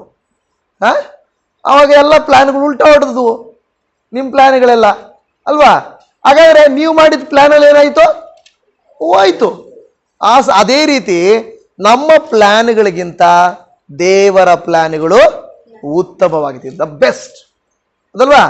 ನಿಮಗೇನು ಬೇಕೋ ದೇವ್ರಿಗೆ ಗೊತ್ತು. ಆದರೆ ನಾವು ಕೆಲವು ಸಾರಿ ದೇವ್ರಿಗೆ ಹೇಳ್ತೀವಿ, ಏನು ದೇವರೇ ನಡೆದೇ ಇಲ್ಲ, ಹಾಗೇ ಇಲ್ಲ, ಸಿಕ್ಕೇ ಇಲ್ಲ, ಆ ರೀತಿ ಹೇಳ್ತಾರೆ. ದೇವರು ಸರಿಯಾದದನ್ನೇ ನಮಗೆ ಮಾಡುವಂಥವನು ಆಗಿದ್ದಾನೆ. ಸೊ ಈಗ ನಮ್ಮನ್ನ ದೇವರು ಯಾಕೆ ಟ್ರೈನಿಂಗ್ ಮಾಡ್ತಾ ಇದ್ದಾನೆ ಅಂದ್ರೆ, ಮೊದಲನೇದೇನು ಹೇಳಿದ್ವಿ? ಏನು ಹೇಳಿದ್ವಿ? ನಾವು ರೈಟ್ ಪ್ಯಾತಲ್ಲಿ ಹೋಗ್ಬೇಕು ಅಂತ. ಎರಡನೇದು ಯಾವುದು ಬೆಸ್ಟ್ ನಮಗೆ ಅಂತ ಗೊತ್ತಿದೆ ಇವರಿಗೆ. ಮೂರನೇದು serve God because God can make even bad things results in God. Bad ಅನ್ನ ನಿಮಗೆ ಗುಡ್ ಆಗಿ ಮಾಡಬಲ್ಲನು ದೇವರು. ಅರ್ಥ ಆಗ್ತಾ ಇದೆಯಾ? ಏನು ಮಾಡಬಲ್ಲನು? ಕೆಟ್ಟದ್ದನ್ನ ಒಳ್ಳೆಯದನ್ನಾಗಿ ನಿಮಗೆ ಮಾರ್ಪಡಿಸಿ ಕೊಡ್ತಾನೆ. ಮಾಡೋದಲ್ಲ, ಮಾರ್ಪಡಿಸಿ ಕೊಡೋದು.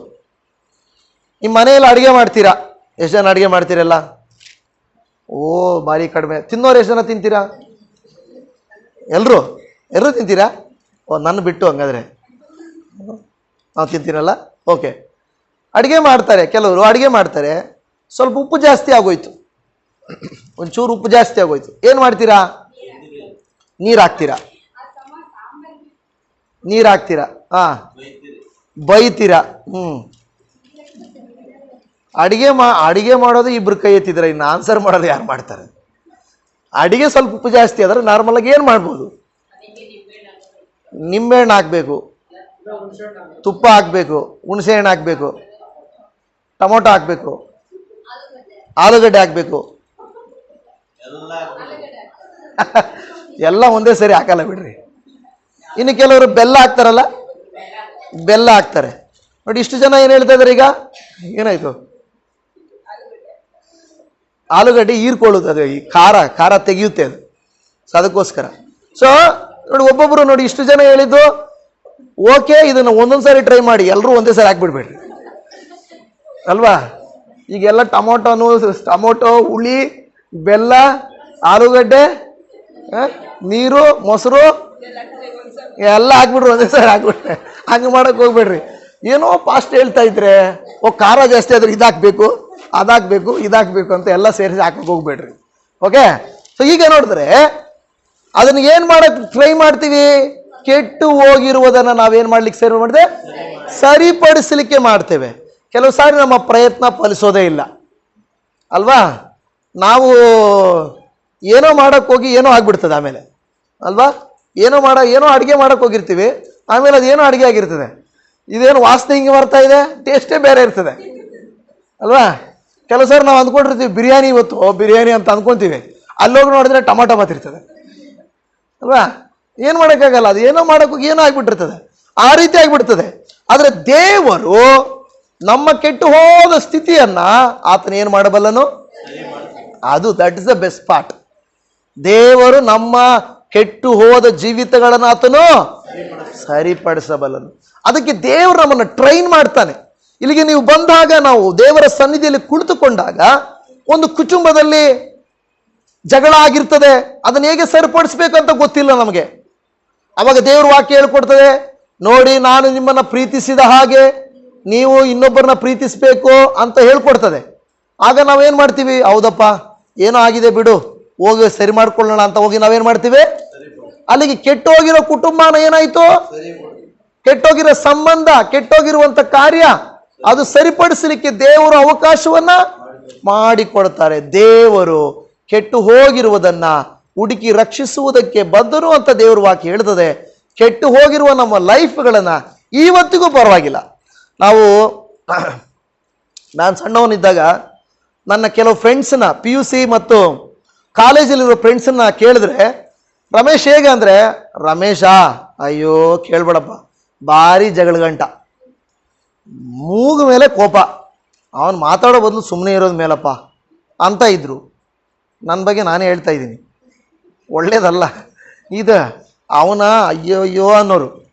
ಆದರೆ ಪಾಸ್ಟರ್ ಆದ ಮೇಲೂ ಚೇಂಜಸ್ ಇಲ್ಲ. ಸ್ವಲ್ಪ ಪ್ರಾರಂಭದಲ್ಲಿ ಬರ್ತಾ ಬರ್ತಾ ಬರ್ತಾ ಬರ್ತಾ ಯಾವಾಗ ನಮ್ಮನ್ನು ವಾಕ್ಯದಲ್ಲಿ ಟ್ರೈನಿಂಗ್ ಮಾಡ್ಕೊಳ್ಳೋಕ್ಕೆ ಸ್ಟಾರ್ಟ್ ಮಾಡಿದ್ವೋ, ಆಟೋಮೆಟಿಕ್ ಆಗಿ ನಾವೇನಾಗ್ಬಿಡ್ತೀವಿ? ಬದಲಾವಣೆ ನಮ್ಮಲ್ಲಿ ಬರ್ತದೆ. ಒಂದು ದಿವಸ ನಾನು ಕಾಲ್ ಮಾಡಿದೆ ನಮ್ಮ ಫ್ರೆಂಡ್ಸ್ಗೆ, ಬೈಬಲ್ ಕಾಲೇಜ್ ಫ್ರೆಂಡ್ಸ್ಗೆ, ನಾರ್ಮಲ್ ಕಾಲೇಜ್ ಫ್ರೆಂಡ್ಸ್ಗೆಲ್ಲ, ಬೈಬಲ್ ಕಾಲೇಜ್ ಫ್ರೆಂಡ್ಸ್ಗೆ ನಾನು ಫೋನ್ ಮಾಡಿಬಿಟ್ಟು, ನನ್ನ ಫ್ರೆಂಡು ಆಲ್ಬರ್ಟ್, ನಾನು ಕನ್ಯಾಕುಮಾರಿಲಿ ಇದ್ದಾನೆ ಅವನು, ಅಪ್ಪ ನಾನು ಸರ್ ರಮೇಶ್ ಯಾರು? ಬೆಂಗಳೂರು. ನೀನಾ? ಏನಪ್ಪ ಸಮಾಚಾರ? ನಾನು ಕೇಳಿದೆ, ಸಾರಿ ನಾನು ಎಲ್ಲ ಏನೇನು ಮಾಡಿದೆ ಕಾಲೇಜಲ್ಲಿ ನಿನಗೆ, ಅದು ಇದು ಎಲ್ಲಗಳು. ನೀನಾ ಮಾತಾಡ್ತಾ ಇರೋದು? ಹಿಂಗೆ ಮಾತಾಡ್ತಾ ಇದೀಯಾ? ಹೆಂಗಪ್ಪ ಆಯಿತು ಚೇಂಜು? ಬೈಬಲ್ ಕಾಲೇಜಲ್ಲಿ ಬೈಬಲ್ ಓದೋವಾಗ ಚೇಂಜ್ ಇಲ್ಲ, ಫಾಸ್ಟಾಗಿ ಪ್ರಸಂಗ ಮಾಡೋವಾಗ ಚೇಂಜ್ ಇಲ್ಲ. ಇವಾಗ ಹಿಂಗೆ ಚೇಂಜ್ ಬಂತು. ಒಂದು 3-4 ಜನ ನಮ್ಮ ಇರ್ತಾರಲ್ಲ ಬೈಬಲ್ ಕಾಲೇಜಲ್ಲಿ ದುಶ್ಮನುಗಳು, ಫೈಟಿಂಗ್ಸು, ಅವ್ರು ಒಬ್ರೊಬ್ರಿಗೆ ಮಾತಾಡಿಕೊಂಡು ರಮೇಶ್ ಹೆಂಗೆ ಚೇಂಜ್ ಆಗಿಬಿಟ್ಟ, ಏನೋ ಚೇಂಜ್ ಆಗಿಬಿಟ್ಟಿದ್ದಾನಪ್ಪ ಅಂದರೆ ಅವ್ರ ಅರ್ಥ ಪಾಸ್ಟ್ ಆದರೂ ಚೇಂಜ್ ಆಗಲ್ಲ ಅಂತ. ಆದರೆ ಇವ್ರು ಚೇಂಜ್ ಆಗಿಬಿಟ್ಟಿದ್ದಾರೆ ಹೆಂಗೆ ಅಂತ. ಅಂದರೆ ನಮ್ಮಲ್ಲಿ ದೇವರು, ನಾನು ಉದಾಹರಣೆ ಯಾಕೆ ನಂದೇ ಹೇಳಿದೆ ಅಂದರೆ, ನಿಮ್ಮ ಲೈಫಲ್ಲಿ ನೀವು ಕೆಲವು ಸಾರಿ ಕೋಪಿಷ್ಠರಾಗಿರ್ಬೋದು, ನಿಮ್ಮ ಲೈಫಲ್ಲಿ ಕೆಲವು ಸಾರಿ ಕೆಟ್ಟವರಾಗಿರ್ಬೋದು, ಇನ್ನೂ ನನ್ನ ಕೈಯಲ್ಲಿ ಆಗೋದೇ ಇಲ್ಲ, ನಾನು ಬದಲಾಗೋದೇ ಇಲ್ಲ ಅಂತ ಅಂದ್ಕೊಂಡಿರೋದು. ಆದರೆ ದೇವರ ಕೈಯಲ್ಲಿ ಕೊಡುವಾಗ ದೇವರು ಏನು ಮಾಡ್ತಾನೆ, ಅದನ್ನು ಬದಲಾಯಿಸಿ ಕೊಡ್ತಾನೆ, ಮಾರ್ಪಡಿಸಿ ಕೊಡುತ್ತಾನೆ. ಕೇವಲ ನಿಮ್ಮ ಸ್ವಭಾವದಲ್ಲಿ ಮಾತ್ರ ಅಲ್ಲ, ನಿಮ್ಮ ಜೀವಿತದಲ್ಲಿ ಏನಾದರೂ ಕೆಟ್ಟು ಹೋಗಿರುವ ಕೃತ್ಯ ಇತ್ತಾ, ನೀವು ಸೋತೋಗಿರ್ಬೋದು, ನಷ್ಟ ಆಗಿರ್ಬೋದು, ನೀವು ಕುಗ್ಗಿ ಹೋಗಿರ್ಬೋದು, ನಮ್ಮ ಲೈಫ್ ಇಷ್ಟೇ ಅಂದ್ಕೊಂಡಿರ್ಬೋದು. ಆದರೆ ದೇವರು ಏನು ಮಾಡ್ತಾನೆ, ನಿಮ್ಮ ಲೈಫನ್ನು ಆತನು ಮಾರ್ಪಡಿಸಿ ಕೊಡ್ತಾನೆ, ರೂಪಾಂತರ ಪಡಿಸಿ ಕೊಡ್ತಾನೆ. ಅದನ್ನು ನಾವಿಲ್ಲಿ ನೋಡ್ತಾ ಇದ್ದೇವೆ. God can change your bad to good ಅಂತ ಹೇಳ್ತದೆ. ಒಂದು ವಾಕ್ಯವನ್ನು ಓದಿಕೊಳ್ಳೋಣ. ರೋಮಾಪುರದವರಿಗೆ ಬರೆದ ಪತ್ರಿಕೆ 8ನೇ ಅಧ್ಯಾಯ 28ನೇ ವಾಕ್ಯ. ರೋಮ 8:28. ಇದಲ್ಲದೆ ದೇವರ ಸಂಕಲ್ಪದ ಮೇರೆಗೆ ಕರೆಯಲ್ಪಟ್ಟು ಆತನನ್ನ ಪ್ರೀತಿಸುವವರ ಹಿತಕ್ಕಾಗಿ ಎಲ್ಲ ಕಾರ್ಯಗಳು ಅನುಕೂಲವಾಗುತ್ತವೆ ಎಂದು ನನಗೆ ಗೊತ್ತದೆ. ಇಂಗ್ಲಿಷಲ್ಲಿ ಹೇಳ್ತದೆ, ಅಂಡ್ ವಿ ನೋ, ನಮಗೆ ಗೊತ್ತದೆ, ಅಂಡ್ ವಿ ನೋ. ರೋಮ 8:28, all things work together for good. ಒಳ್ಳೆಯದಕ್ಕಾಗಿ ಹೇಳ್ತದೆ, ದೇವರ ಸಂಕಲ್ಪದ ಮೇರೆಗೆ ಕರೆಯಲ್ಪಟ್ಟ ಆತನನ್ನ ಪ್ರೀತಿಸುವವರ ಹಿತಕ್ಕಾಗಿ ಎಲ್ಲ ಕಾರ್ಯಗಳೇನಾಗ್ತವೆ, ಅನುಕೂಲವಾಗ್ತವೆ. ತುಂಬಾ ನಮಗೆ ಅನಾನುಕೂಲತೆಗಳಿರಬಹುದು, ದೇವರು ಅದನ್ನ ಏನ್ ಮಾಡ್ತಾರಂತೆ, ಸರಿಪಡಿಸ್ತಾರೆ, ಮಾರ್ಪಡಿಸ್ತಾರೆ. ಆದ್ರೆ ಏನ್ ಮಾಡ್ಬೇಕು ನಾವಲ್ಲಿ? ಮೊದಲನೇದು ದೇವರ ಸಂಕಲ್ಪದ ಮೇರೆಗೆ. ಅಂದ್ರೆ ಏನು? ದೇವರ ಪ್ಲಾನ್ ಮೇರೆಗೆ. ಇವತ್ತು ಈ ವಾಕ್ಯ ನೀವು ಇಲ್ಲಿ ಬರದೇ ಇದ್ರೆ ನೀವು ಕೇಳಿಸ್ಕೊಳಕ್ ಆಗ್ತಾ ಇರ್ಲಿಲ್ಲ, ಹೌದಲ್ವಾ? ಅದರ್ಥ ನೀವು ದೇವರು ನಿಮ್ಮನ್ನ ಇಲ್ಲಿ ಕರ್ಕೊಂಡು ಬಂದ ಉದ್ದೇಶನೇ, ದೇವರದೊಂದು ಪ್ಲಾನ್ ಇರುತ್ತೆ. ಆ ಪ್ಲಾನ್ ಪ್ರಕಾರವಾಗಿ ನೀವು ಬಂದಿದ್ದೀರಾ. 2ನೇ ಕೃತ್ಯ, ಆತನನ್ನ ಪ್ರೀತಿಸುವವರ. ನಾವೇನ್ ಮಾಡ್ತೀವಿ? ದೇವ್ರನ್ನ ಏನ್ ಮಾಡ್ಬೇಕು? ಪ್ರೀತಿಸುವವರಾಗಿರ್ಬೇಕು. ನೋಡಿ, ಈ ಯೂತ್ ಮೀಟಿಂಗ್ ನಾವು ಬಲವಂತ ಮಾಡಿ ನೀವು ಬಂದಲ್ಲ, ನೀವು ಇಷ್ಟಪಟ್ಟು ಬಂದಿರೋದು. ಅದರರ್ಥ ನಿಮ್ಗೆ ಇಷ್ಟ ಇದೆ. ಓಕೆ, ದೇವರ ಪ್ರಸನ್ನತೆ ಹೋಗೋಣ, ಏನಾದರೂ ಕಲಿಯೋಣ, ಸುಮ್ಮನೆ ಸಮಯವನ್ನು ವೇಸ್ಟ್ ಮಾಡೋದು ಬೇಡ. ಏನೇನೋ ಬರುತ್ತೆ, ಕೆಲಸ ಇರುತ್ತೆ, ಆದರೂ ನೀವು ಇಲ್ಲಿಗೆ ಬಂದಿದ್ದೀರ ಅಂದ್ರೆ ಯು ಲವ್ ಗಾಡ್.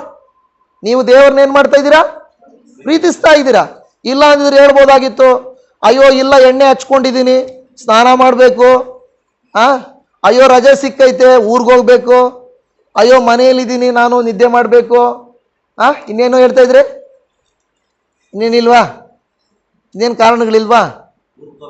ಊರಿಗೆ ಹೋಗ್ಬೇಕಾಗಿತ್ತು, ಜಾಸ್ತಿನ ಆಯ್ತು, ನಿದ್ದೆ ಆಯ್ತಲ್ಲ, ಫ್ರೆಂಡ್ಸ್ ಮೀಟ್ ಮಾಡಕ್ ಹೋಗ್ಬೇಕಾಯ್ತು, ಎಲ್ಲ ಗುಂಪಾಗಿ ಸೇರ್ತಾ ಇರ್ತಾರೆ.